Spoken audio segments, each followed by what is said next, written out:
What a show! The Hound is back.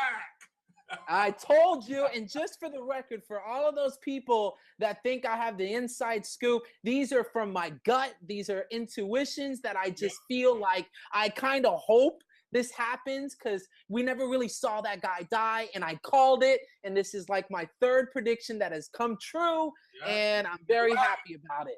You're right about that. You called that. Yep. The Hound is I back. said the Hound was around. Yeah, we joked about it. We sent our Twitter fans a little picture of Get got, the Hound is still around and all that. And that's right. That's the way we start the episode. Dude, what are the chances of it happening the next episode? We were just joking around about the Hound being around. I could have saw him be like an episode or two. Now we know he actually has a pivotal role, and I have a prediction of what he's going to do. Now that he is.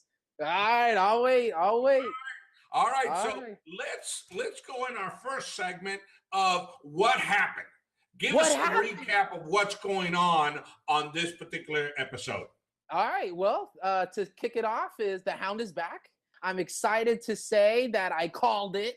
I didn't think it was going to happen this episode. He showed us that pretty much he has somewhat of a heart. He really connected with this guy that took him in, thought he was dead, and he's been helping out.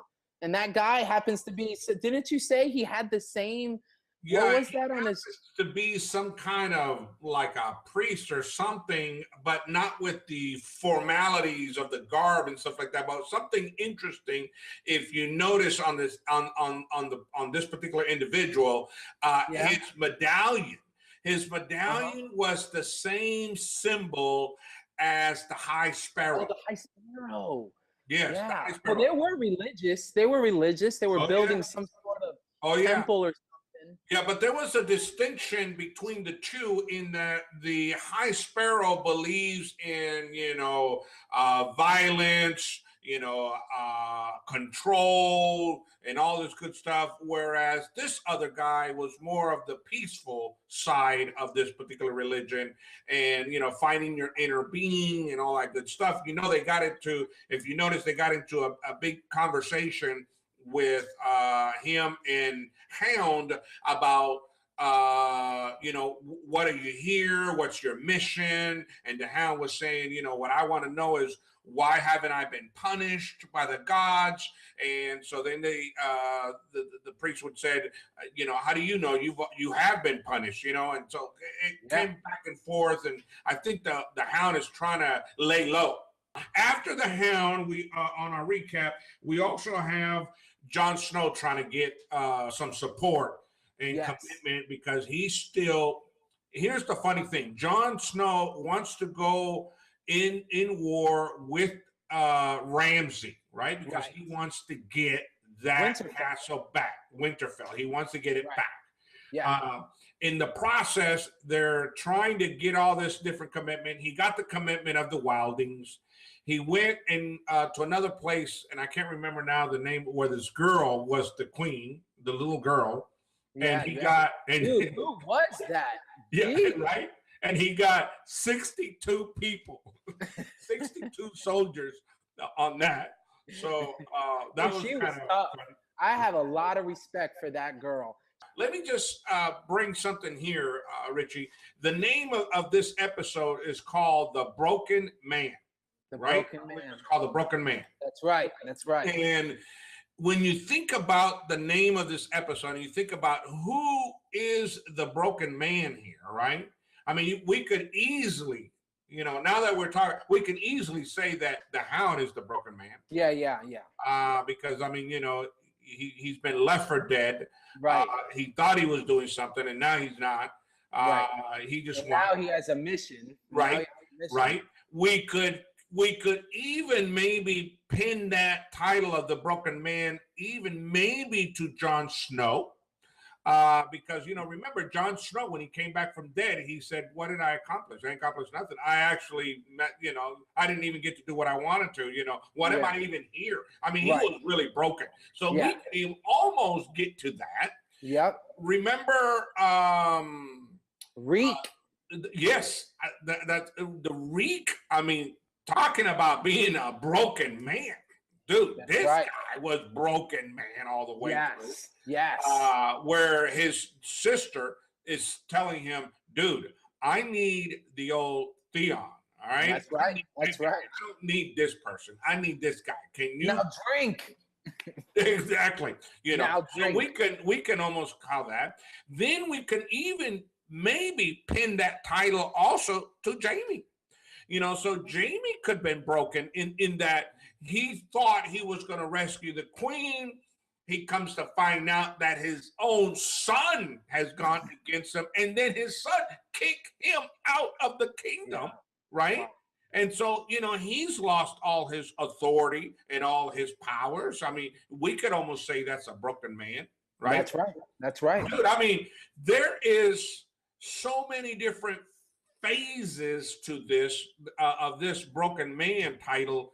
I honestly think that the broken man in this particular show is the Hound. I think he was broken. I think he was down. And right at the end of the episode, when they killed the entire village, that he you know, that dude said, "Okay, game over. I'm back to the south." He's gonna kill everybody that he can find, those guys, you know, and stuff like that. That's what right. do you think about that conversation between Theon and the sister? You know, Well, you know, this is my thing about Theon is his sister has a talk with him and says, "Listen, I need the Theon Greyjoy. We're going to meet this dragon queen, which I'm so excited about." And she doesn't even know. The dragon queen doesn't even know this is happening. Right. So, you know, and we're talking about a couple of thousand ships too. Exactly. We're talking about two. Exactly. Yeah. And so I think that's so awesome. Do you think that the reek has come out of Theon? I mean, that he's turned the leaf over or not? Well, what do you know? Well, I think yes. I think Reek is no more Reek. I think it's Theon Greyjoy. And I say it because I think the sister really got to him. You know, I think he understands that he's going to be necessary in making all of this work out. See, I still think that Theon is grappling with the Reek. It's almost like he wants to be back to himself, but he is just so broken. I mean, that you know, he's a broken man. Yeah, exactly. He's a broken man. Well, then we come to Arya. She got some money. Told this guy she wants to get out of this city on daylight the next day. Has some money for him, and then when she goes back to get herself together, comes across this little old lady, stabs the crap out of her. Let me tell you something. I honestly thought that this was the Game of Thrones that we were going to get. She was going to get whacked. Right. So she is stabbed, and now we also find her on the last of the episode walking through this village. Somebody, the people are watching this poor little girl bleed to death, and nobody cares. They're just like, you know, like if she had leper or something like that, you know. Right. So I think she's gonna bump up against the actress that she tried to save.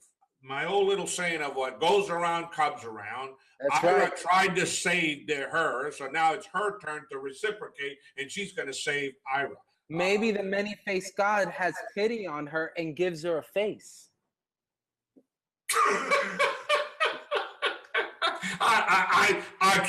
I can't eat that one, dude. I can't. No, man, come on. Maybe the whole assignment was made for her. A test. What's your predictions? My predictions are, I think the queen that is working with the High Sparrow is going to be in cahoots with the High Sparrow until Cersei has trial by combat. And I think Cersei is going to get whacked. Yeah, well, you know, we didn't even talk about the queen. I mean, do you think that she is you know, I mean, remember she gave her grandmother that little note. Right, which was like a flower, which represents like a little rose, and I think it's rose.